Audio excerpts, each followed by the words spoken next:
ekingo diogu gaurkoan mendi buzoien aurkezpenari, eta lehenik eta behin eskerrak eman nahi nizkion mailan bide lagun ditudan bi pertsonei, Urdin Elortza, Federazioko teknikaria, eta Josu Azpielta Codesinaxeko ordezkaria. Codesintax.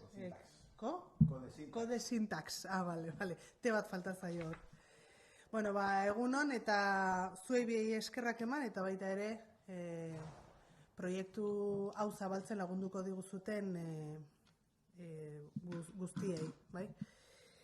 Esan lehenik eta behin nik testuingurua bakarrik emango dut, beraiek bai dira garapenean egon diren bi pertsonak eta izan ere informazio zuzena eta zorrotza daukatenak, beraz ni testuingurua soilik emango dut, izan ere kiroletatik zergatik bultzatzen dugun horrelako proiektua azaltzeko. Beti esaten dugu kirola gizarte aurrerakoi baterako motorra izan aldela, eta berrikuntza txertatuz bere egitekotan gizarte aurrekoi horri asko laguntzen diogula. Honek suposatzen du pertsonen mendiaren erabilerarako pertsonen aukerak hobetzen dituela, eta zentzu zabalago batean ulertzen laguntzen digu mendia. Horregatik digitalizazioari eman diogu aurten edo azkeneko urteotan indarra handia kirol saietatik, eta ia 400.000 euro inguru bideratu ditugu berrikuntzari eta teknologiari. Federazio desberdinetan. Izan ere, aipatu nahiko nuke baten bat ulertzeko zertara bideratzen dugu, eta federazioen digitalizazio proiektu etarako 180.000 euro adibidez bideratu ditugu, edo Kirol Big Data proiektuari geroz eta datu hobeagoak izan ditzagun kudeaketa eta kirol politikak hobeto bideratzeko, edo Atletismoko Federazioarekin eskolen kudeaketarako egin dugun edo garatu dugun APP bat besteak beste. Eta horietako proiektu bat, eta gaur aurkezten dugun azken proiektu hau, mendiko buzoien digitalizazioari dagokion proiektua da. Gipuzkoarrok pasioa dugu mendiagatik, hori jakin badakigu, eta beti sustatzen dugu mendiaren erabilera errespetuz egitea. Horretarako mendiaren ezagutza geroz eta sakonagoa behar dugu izan, eta berrikuntza bidelagun ezin hobea izango dugu erronka honetan. Informatikako EHUko fakultateari eskerrak ere nahi dizkiogu eman, beraiek izan bai dira honetan lagundu digun beste agentetariko bat, eta nola ez Mendi Federazioari, Gipuzkoako Mendiko Federazioari, honetaz gain plan estrategikoa eta berdintasun planaren erronka ere bultzatu duelako, eta gure Gipuzkoako kirol politiken garapenean bidelagun paregabea delakoa beti. Muy brevemente, decía que solo iba a dar un poco de contexto a la presentación del proyecto de hoy, principalmente porque ellos dos, tanto Urdin como Josu, van a ser los que van a poder explicaros con mayor detalle el desarrollo del proyecto, en qué consiste y para qué. Solo mencionaba que desde el Gipuzkoa Kirola, que es el Servicio de Deportes, entendemos que el deporte, la actividad físico-deportiva, es una de las actividades que más nos ayuda a conquistar una sociedad más progresista y mejor desarrollada, y la tecnología pues es uno de los cómplices que hemos encontrado por el camino y que más nos ayuda a dar saltos cualitativos en ese reto. Por ese motivo, los últimos años hemos invertido cerca de 400.000 euros en la digitalización, en las mejoras tecnológicas, en la innovación tecnológica en las federaciones, y uno de los proyectos a los que prestamos especial atención es el que hoy presentamos, que son los buzones que conforman este proyecto.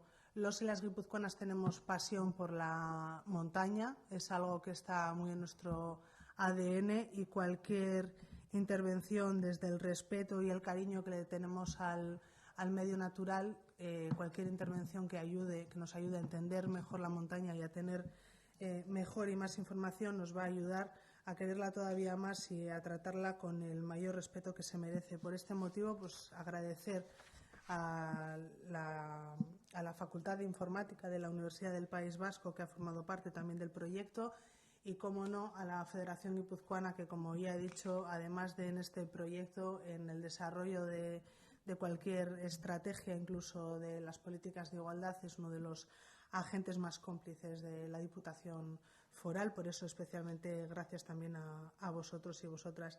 Eta besterik gabe, Urdin Elortzari emango diot hitza.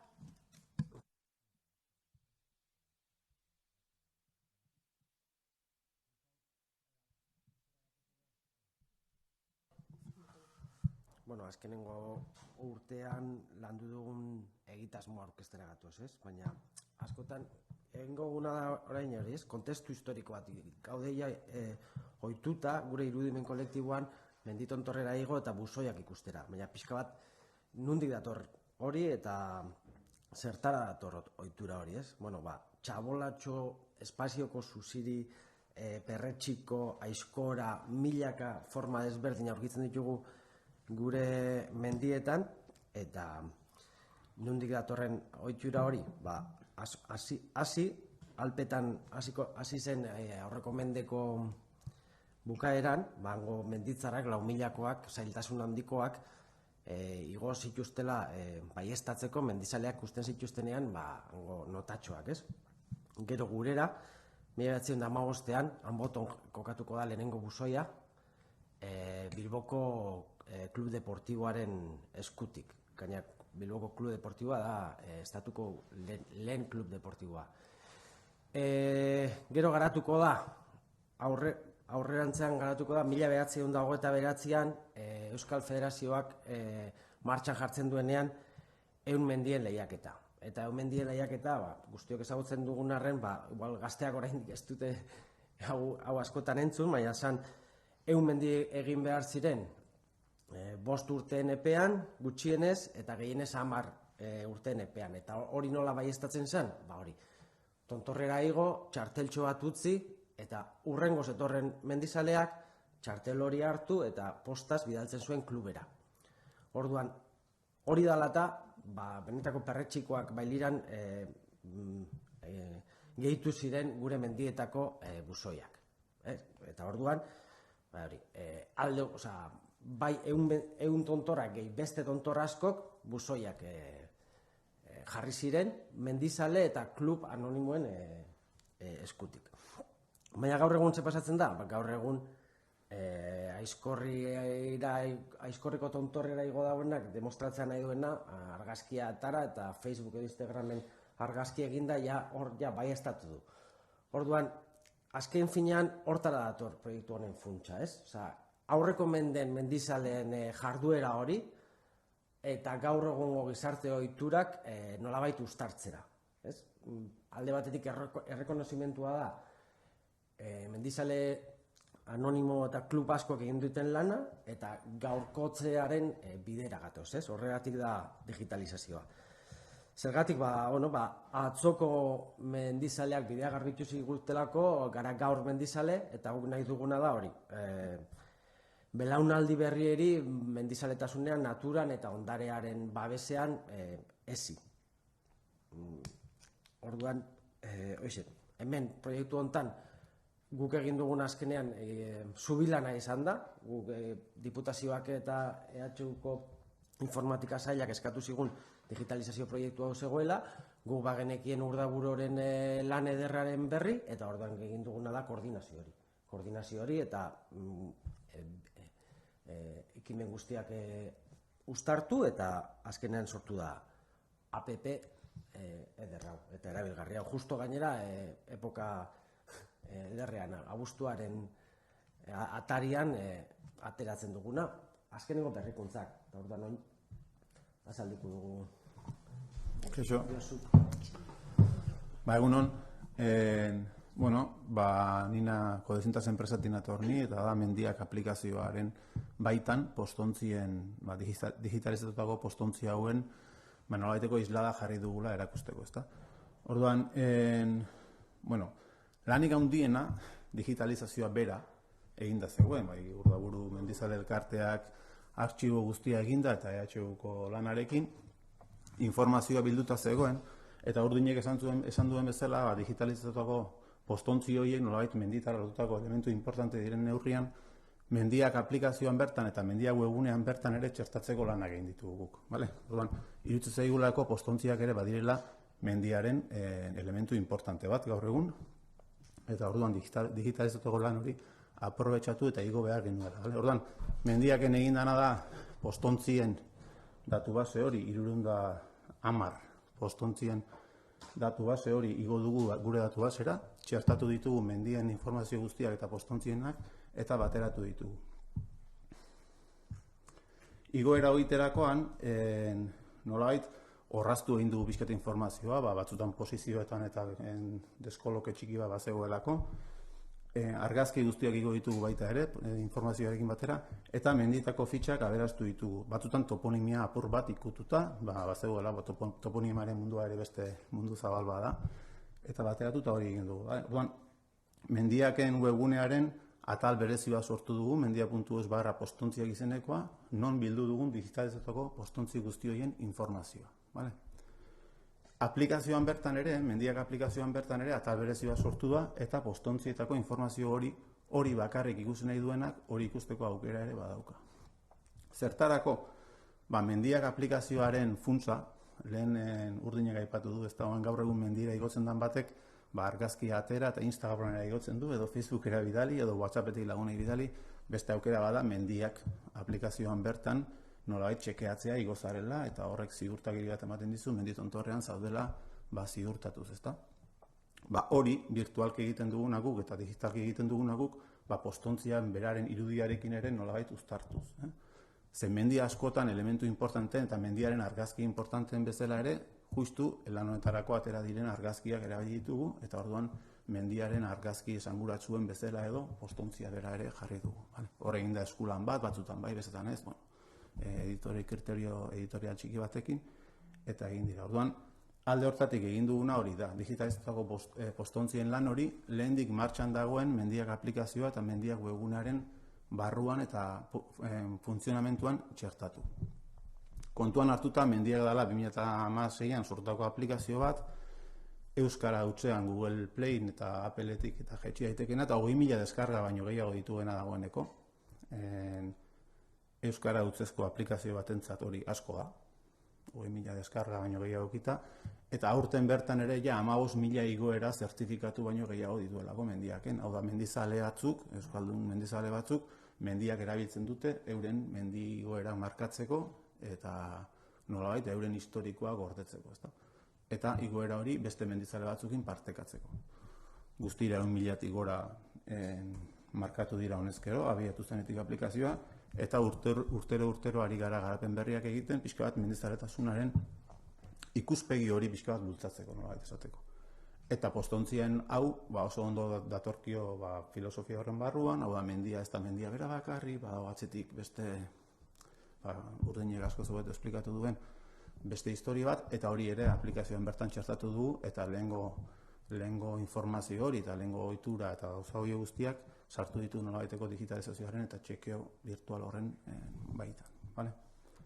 Alde hortatik lana esan dudan bezala egina Urdaburu elkarteak eta egin da zegoen digitalizazio lan hori eskertu baino ezin dugu egin guk, informazio hori gainera modu irekian horrela eskaini ahal izateko, zen mendiaken ematen den informazioa ere lizentziali horrekin eta modu irekian ematen dugu, eta alde horretik benetan eskertzekoa da olako lan bat egiten denean, gainera egiten den lan hori hola modu irekian zabaltzea.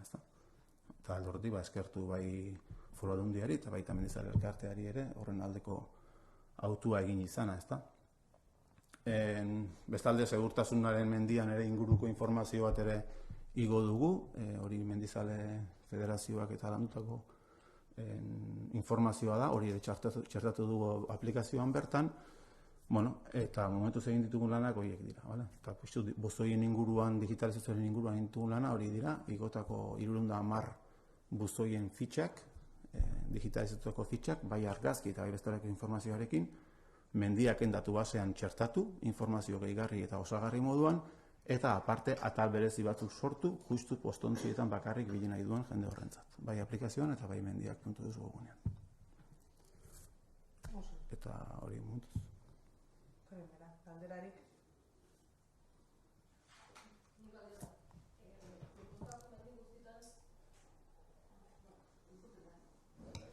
Grabatzen.